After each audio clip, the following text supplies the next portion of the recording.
after the Earl of Wessex invaded Prince William's privacy. Prince Charles angrily branded his brother an idiot, a documentary has claimed.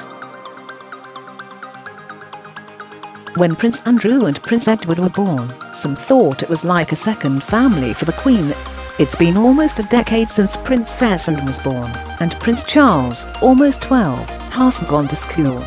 Many believe the age difference between the brothers was one of the main reasons the Prince of Wales never really got along with Andrew and Edward, and over the years, a brother feud was rumoured. Has received a lot of public attention. Royal author Katie Nicholl explained, when Prince William was at university and a very strict issue from the palace to the media had gone out, there was going to be a protocol when Prince William arrived, and, after that, the press were to leave the prince alone.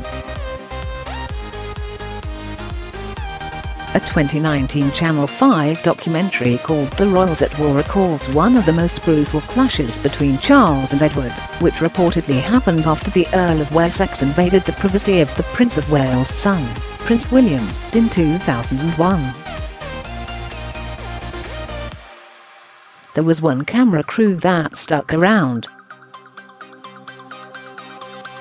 Royal biographer Penny Junor noted that Prince Charles' press secretary found a film crew still loitering near the University of St Andrews, where William had chosen to study.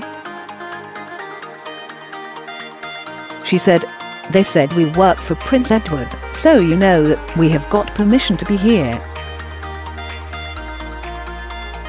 Ms. Nicholl claimed that led to Charles picking up the phone to Edward and in no uncertain terms telling him he was an idiot and perhaps a choice few words other than that. She said, "You certainly have not," and it all grew to a big row. She added, "The message was quite clear. You have behaved inappropriately. Leave St Andrews immediately." Despite the clash, Prince Charles is said to have had a more bitter relationship with his other brother, Prince Andrew.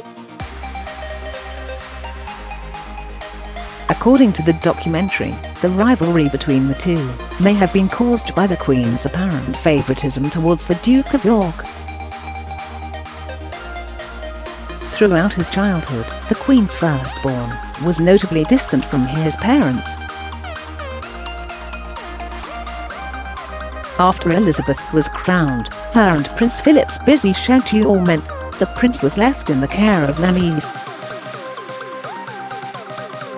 On the other hand, Prince Andrew enjoyed a very different relationship with their mother instead.